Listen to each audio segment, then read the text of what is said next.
Hey guys, Jim the Game Guru, and today I'm gonna go over one of my favorite tabletop games, and it is Lords of Waterdeep. Lords of Waterdeep, look how awesome that box is. Fantastic. Let's see if I can flip it on the other side. There we go, Lords of Waterdeep. There's the upside, and I'm gonna show you some stuff from the Scoundrels of Skullport. That is the expansion for Lords of Waterdeep. Really cool, awesome. I love the artwork in this game, and it is an actually pretty easy game to play. Now you look on and you say, oh man, Dungeons and Dragons, oh no, do I need a dungeon master? Do I need a is it a 5-hour campaign? No. This game is absolutely a very simple game to play. It only takes about 60 minutes to play. It is 2 to 5 players. The expansion will add a 6th player to the mix. It's a worker placement game that you just collect victory points as you go through and complete quests, and the person with the most victory points at the end of the game wins. Fantastic artwork, fantastic game. I really enjoyed it. I'm going to turn this around and show you some gameplay of the game, show you the components. Without a doubt, one of my favorite games. If you guys are new to this channel, please subscribe, but I'll see you on the other side. Alright, welcome to the Lords of Waterdeep, the worker placement game where the workers in this game are called agents. And here you can see the big beautiful board that is on the table. You get a victory point track that goes all the way around here. It goes from 0 to 100. You have multiple factions. You have 6 factions because the expansions of Lords of Waterdeep gives you 6 factions. Gives you the 6th faction. Let me see if I can get all the factions here. Okay, so I believe Grey Hands is the one that the 6th is the 6th faction that the expansion gives you. You get red sashes here. I mean, you can look at the artwork. It's just amazing. City Guard. Silver Stars. And right here, over here, we're playing with 2 people. I've got it set up for a 2-player simulation. You get the Knights of the Shield and the Harpers up here. Now, as far as the anatomy of your player card, you have several key points of interest here. One is you have an agent pool at the very top that has all of your workers. So this is a 2-player game, so we start off with 4 agents. We'll end up getting a 5th on the 5th round. You have active quests on the left side, and these are the quests that you are actively working on, trying to complete. You have completed plot quests on the right. And the reason why you put completed plot quests on the right is because they have abilities that you can use during the game after you complete those quests. The quests that are not plot quests will end up getting flipped face down at the bottom of your place card. The very top here, well, not I shouldn't say the very top, but kind of in the middle here is the Tavern. And the Tavern is where you'll put all of your adventurers that you gather to complete quests. So Tavern, completed quests, active quests, completed plot quests, and then up here is your agent pool where you end up putting your agents that you have left to assign on the board. Just to kind of go over some of these components. So now the way I have it set up right now, I'm not going to be playing with the expansion because I want to keep this video as simple as possible. But I will show you what the expansion kind of offers. So the expansion gives you additional boards. This is Skullport. This will have additional buildings where you can put your agents on a building to get things. So like in this particular thing right here, if I put an agent here, I will receive these 2 orange adventurers, these 2 black, and a corruption token. This one over here will give me a quest card, an inquisition card, some money, and a corruption token. So this is Skullport. I think the other one is Undermountain. So the expansion is actually 2 expansions in one. Undermountain is the other one. And this is the same thing. We have buildings here that give you certain things when you put an agent on that spot. And you'll see what I'm talking about as far as putting agents. The other thing that the expansion gives you is a corruption tracking. So what happens is you have these little tokens. Let me see if I can find them. They're called corruption tokens. Ah, yes, they're right here. So these little corruption tokens, they're kind of like blue skulls in a way. So like these light. Let me see if I can get them right in the camera. They're like these blue skulls. It's hard to see that they're a skull formation, the way this wooden piece is. But then these actually go right here on the board, and then you fill each one of these up, and then as you take corruption tokens from this, what happens is this board will actually affect your victory points. You see how it's got the -1, -2, -3, -4, 5, 6, 7, 8, 9. The further you go into corruption, the less victory points you will get in the game. Okay, so those are the 3 player boards that you get. The other thing that the expansion, so let's go over a couple things on this board. We have buildings. We have buildings that you can end up actually buying in this game, and the 3 available buildings are right here. This is a building stack, so when you buy buildings here, you will end up putting this building at a certain location, and then put an ownership token. So like this right here, this is a token for the Knights of the Shield. So if I were to go to the Builder's Hall right here, this is the Builder's Hall, place an agent here, I could buy a building, and as long as I can afford the cost, you know, this costs 4 gold, 8 gold, 3 gold, then I can buy it. And if I could buy the building, then I will put that somewhere and then put my ownership token on there. So that labels me as the owner of the building. So that way, if other people put their agents on this building, then I get an owner benefit. If you look right down here at the very bottom of this building, you have an owner benefit. This is what happens. This right here is what happens when an agent comes into this building. They get this. The owner gets this for. And if you can't pay up this to the owner, then you can't come to this building. The game is played in 8 rounds. So Lords of Waterdeep is played 8 rounds. There are 4 available quests here at the top. There are intrigue cards over here. I don't know if I said Inquisition earlier or Intrigue, but they're Intrigue cards. This is your deck of Intrigue cards, your deck of quest cards. You have 4 available now. Whenever you start the game, you deal out 2 quest cards per person, per faction, face up, per player. This is the pile where all the money is. Ooh, you hear that clinky clink clink? Ooh, that nice clink. That's because I upgraded this game. So what happened is this game came with cardboard money, but I decided to buy the metal, yummy metal coins for this game. And there you go. That's worth 5, and then these are worth 1 each. Yep, pretty awesome. Okay, this right here, this little rook thing here is that is a first player marker. It basically tells you who's going first, and I have it set right here for the Knights of Shield player. They will go first.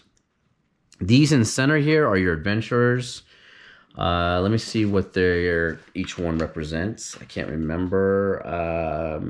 They represent wizards and other things. Okay, so your white one is the cleric. So this one is cleric. This orange one here is a fighter. So you got fighter, cleric. A rogue is your black one. It's the rogue. And then your wizard is the purple one. So purple one is your wizard.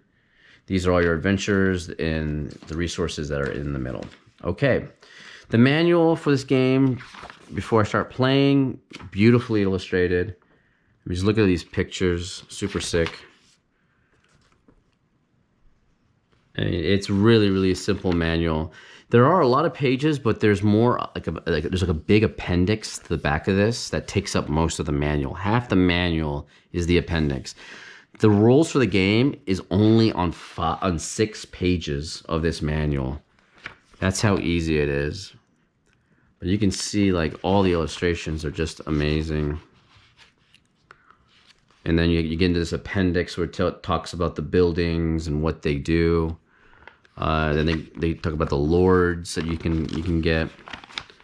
Let's see what else. I believe it actually covers the factions too. Yeah, it's got something in there for the factions. Kind of tells you a little bit about them.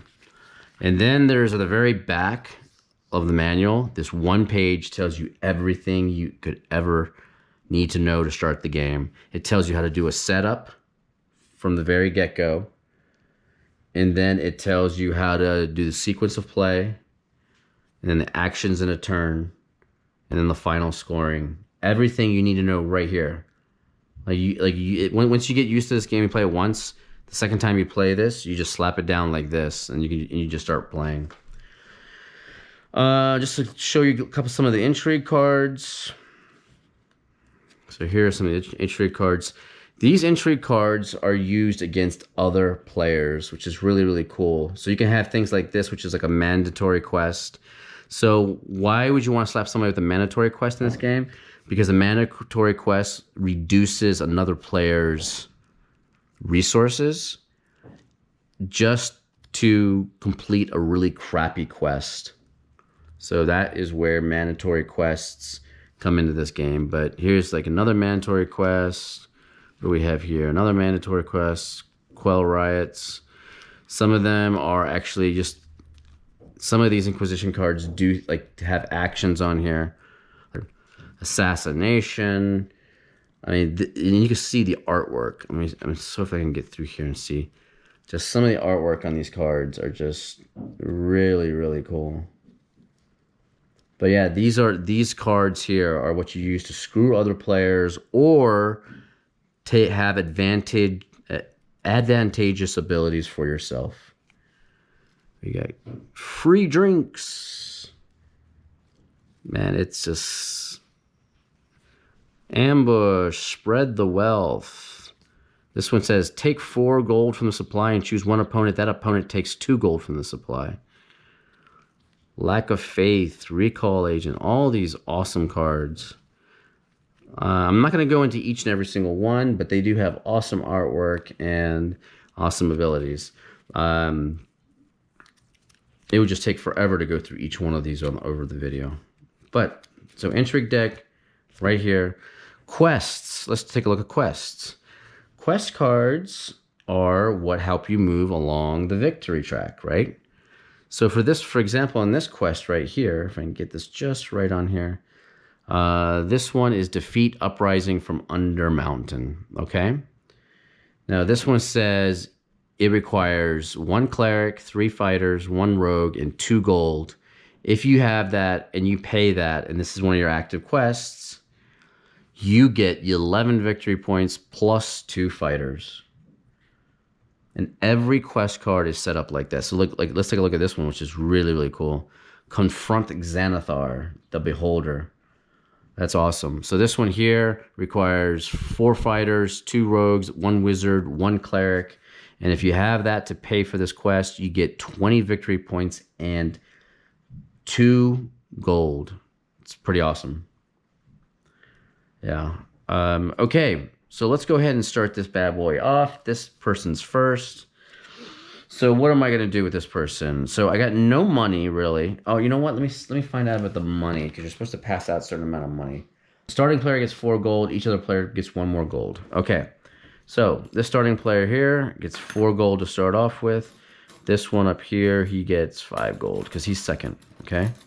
So we'll go ahead and give them 5 gold up here, and I'll do it in 1 since we have enough players. I don't think grab one of the 5 spotters. All right, so let's see if we got any buildings here that he may want to buy. You know, he may want to buy one. So he's gonna go ahead and place an agent right here in the builder's hall, and then he's gonna go ahead and spend 3 gold.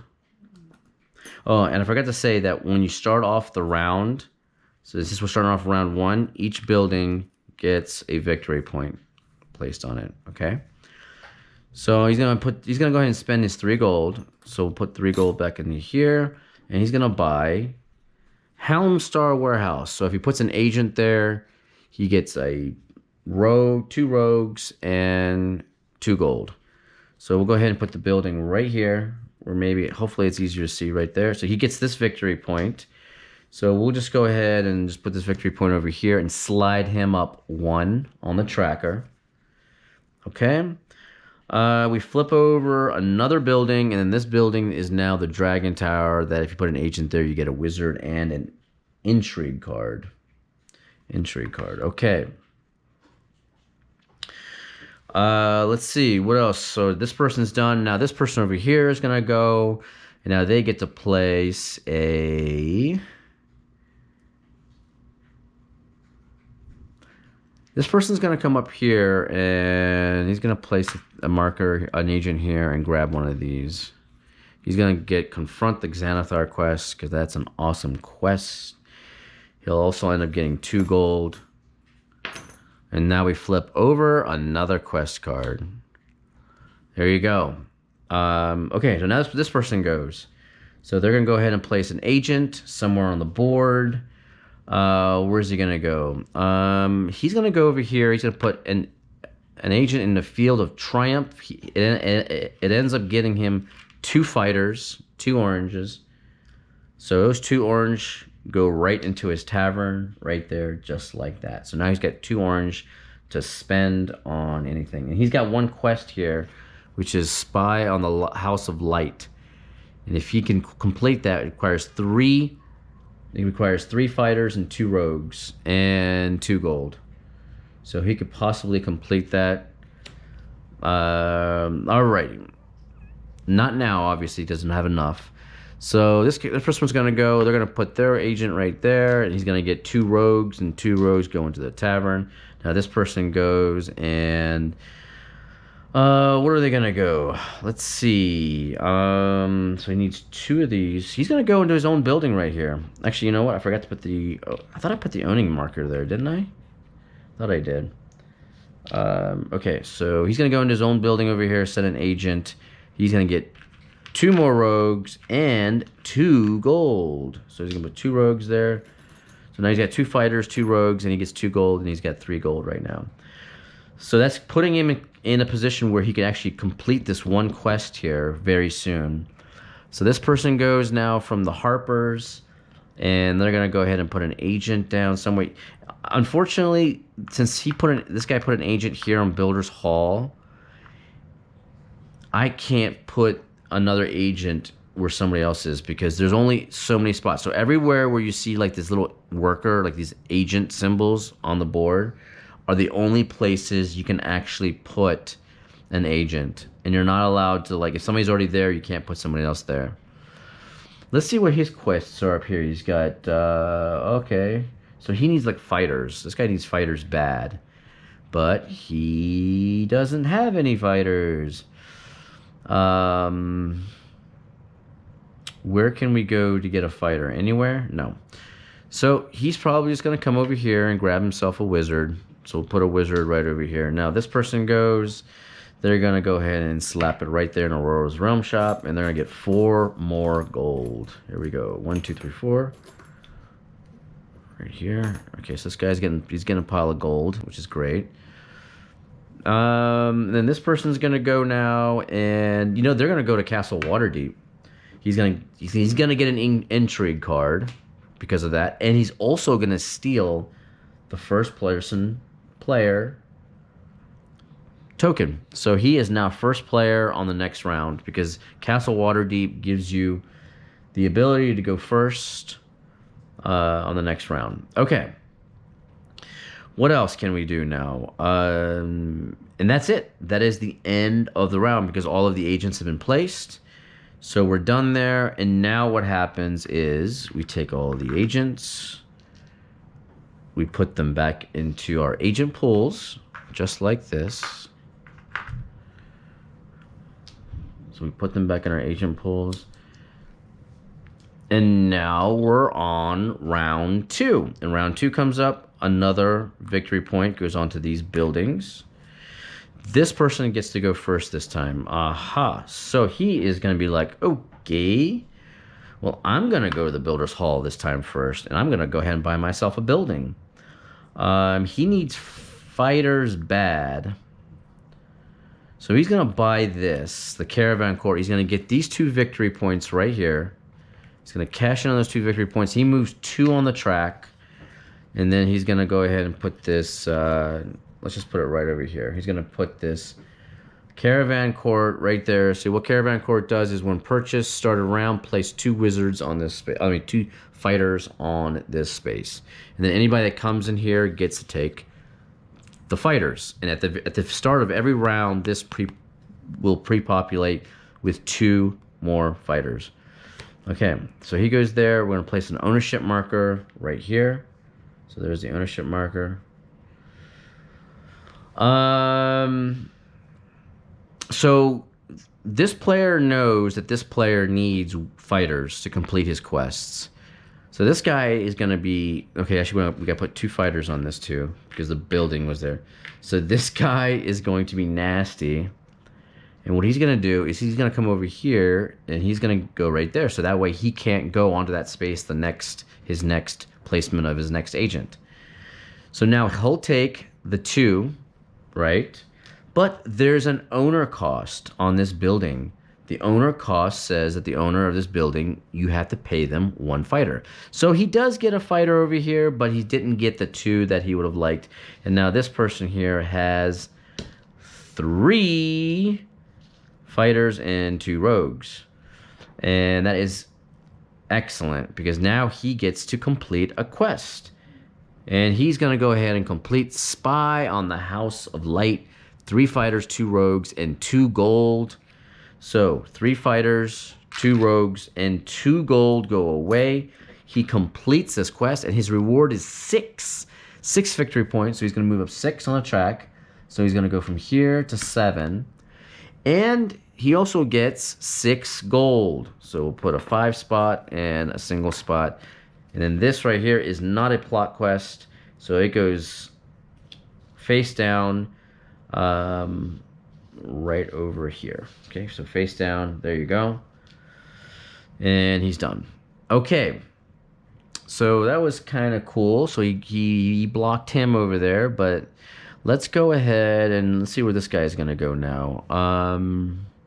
He needs 1 cleric for each one of those quests. So he's going to come over here and he's going to get a cleric. He's going to add those to his tavern. Now this next person goes... he does not have anything that requires work.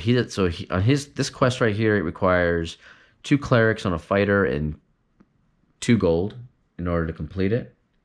See if I can get that in there just right. Yep. And the reward is 8 for that, which is kind of crappy.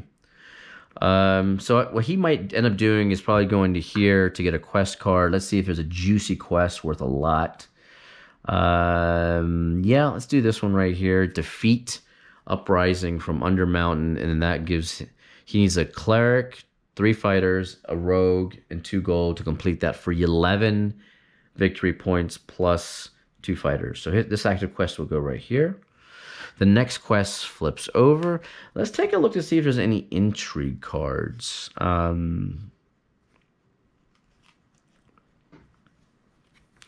That could be nasty. So we've got intrigue cards over here. So green's going to take a look at his intrigue card. Let's see what he's got. Not that he would do this, but let's go ahead and just do it for simulation purposes. I'm going to take this agent and put it to Waterdeep Harbor. This allows you to play an intrigue card. So he's going to go play this one. This one says, take 2 wizards from the supply and place them in your tavern. Choose 1 opponent. That opponent takes 1 from the supply and place it in their tavern. You probably wouldn't have played that then and there, but I just wanted to kind of go through just to show you guys. So he takes 2, and then this opponent takes 1. So let's go over here. Let's see, what are we going to do now with this one? We're going to go over here to Field of Triumph. He's going to end up getting 2 fighters. Just like that. And then now the second player goes, and this guy is going to go, and he's going to... What's he going to do? He's probably going to go into here. He's going to get himself a quest card. So let's see if there's one that would be good. Oh, yeah, he's going to get this one. Look at this. Heal Fallen Greyhand Soldiers. That one, if he pays 2 cleric and a wizard and 4 gold, he gets 6 victory points plus 6 fighters. Hello.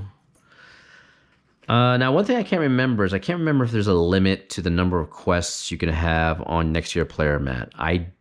There may be, but I don't think there is. But I'm gonna play it now as if there's not a limit. I just can't remember. I'd have to go in the manual and see if there is. Okay, so there we go. So now he just needs one. He needs one more cleric to finish that. So this guy's gonna go now. What's he gonna do? He's got lots of gold. He doesn't need gold. He's gonna go right here and get himself 2 rogues. Stick him in his tavern, and there we go. Okay. Oh, you know what? I forgot to flip over the next building on this. All right. So now the agents, they all go back to the agent pools. Now, no one went to the Castle Waterdeep, so the first player stays with Harper's because it wasn't pulled back to this player. Okay, so now the next round starts. 2 fighter tokens go on this building. These 3, boom, boom, boom. Now look at this building. This building here has 3 victory points on there. Whoever buys that, it's worth 8. Okay, so he's first, right? So he needs what? He needs a cleric, right? He needs a cleric really bad. So he's going to go here. He's not going to go to the building, even though he could, but he needs a cleric really bad. So he gets this cleric. Oh, and look at that. 2 clerics, 1 wizard, 4 gold. Holler. Look at that. All of that. The gold goes. He pays the 2 clerics, the wizard. He completes this quest and gets 6 victory points. So he goes all the way to 8. And then his reward is also 6 fighters. Hello. Hello. 1, 2, 3, 4, 5, 6. 6 fighters. This is completed. And then now, can he complete another quest from that? No, he can't. Oh, but he's so close to completing Confront the Xanathar. Actually, can he? Nope, he needs 1 more cleric. He needs a cleric to complete that. Woo! Okay. He needs another cleric. So this guy, knowing he needs another cleric, there's no other places that have clerics right now that he can get. So he's like, okay, that's all right. And he's not going to buy this, because if he goes this, he's going to give the other player a chance to cash in on a cleric, which would just be silly.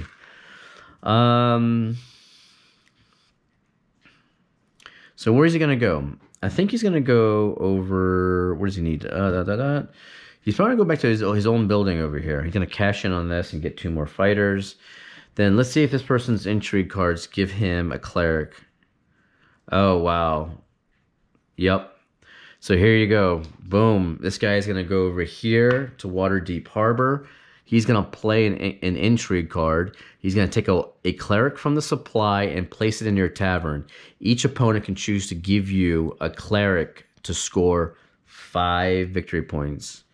That is just sick. Okay, so he went ahead and played that. He took 1 from that. This guy does not have any clerics to give, but he probably wouldn't. He probably wouldn't either. He probably wouldn't give him the cleric anyway, because he'd probably need it for a quest of his own. Because he does. He needs 2 clerics and 1 cleric here. So look at this. Here we go. Confront the Xanathar requires 1 cleric, 4 fighters, 2 rogues, and 1 wizard. Now this one's going to be massive. So here we go. 1 wizard, 2 rogues, 4 fighters. Boom, boom, boom. And then the 1 cleric. He completes this quest. He gets 2 gold. It's 2 yummy gold. And he gets 20 victory points. Boom, baby. All the way up to here to 28 on the victory track. And this is all it takes to play this game. You have these agents here that you put down on spaces to get a particular something, whatever it could be, whatever resource you need, whatever adventure you need. You can put it on a space to get a quest card. You can put it on a space to play an intrigue card. You can put it on a space to buy a builder's hall. When you buy the buildings, you put the buildings in a spot. Each building has special abilities that they can give you resources when you land on them. And there's other ones that give you very unique items stuff too. And then you put your ownership on there. And then you have this owner ability that if somebody else uses a spot that they have to pay you. So the goal is just to get as many victory points as you can and go all the way around. You collect gold, you use the gold to buy stuff, and just try to screw the other players over by playing intrigue cards and make the best play that you can with what you have to maximize your output of victory points all the way around the board. But yeah, it's fun. It does not use dice, which is good, I think, because all the decision making in this game is based on what you play, where you play, and how you play it in order to get the advantage of going around the track furthest. But I just love how simple it is. I love the theme, it being D&D based. The artwork and the cards are amazing. Oh, and the one thing I forgot to show you guys is the lords. So here are the lords that you can be. So these lords at the very end have these abilities. So what I would do is I would pass out like one lord to each player face down, right? And they would look at their lord and they know what they have to go for. So let's just pretend this person had this lord and this person had this lord, right? But let's take a look at some of the lords. So this person's lord would be, at the end of the game, you score 6 for each building you control. 6 victory points for each building you control. And then this person's lord, at the end of the game, you score 4 for each skullduggery quest and each warfare quest you completed. All right. And then there's other ones that have the same type of things. At the very end game, you score 4 for each arcana quest. For this guy, see, these are all depending on type of quest. Look at that, you got a drow. That's pretty sick. And then you get into guys, lords from the expansion. Like you can be Xanathar, the Beholder. You can be a Mind Flayer, which is really, really cool. You can be a Mind Flayer to... And then these guys actually love corruption. Like Xanathar loves corruption. At the end of the game, you score 4 victory points for each corruption token in your tavern, which is pretty sick. That's if we were playing with the expansion. The expansion gives you the extra lord cards. It gives you extra intrigue cards. It gives you extra quest cards. And I have them all in these containers over here. It gives you extra buildings. So here are like all the extra buildings too. If I can find them. It gives you all of these buildings if you play, extra buildings if you play with the expansion. So more buildings, more quest cards, more intrigue cards, more lords cards. That's what the expansion offers when you add it to the base game.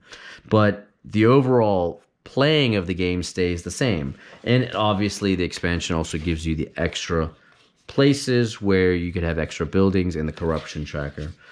But other than that, that's it. This is Lords of Waterdeep, and I hope you guys enjoyed this video. It's a super fun game. I highly recommend it. Super simple, great theme, and that's it, guys. I am out of here, and I'll see you in the next video. Bye.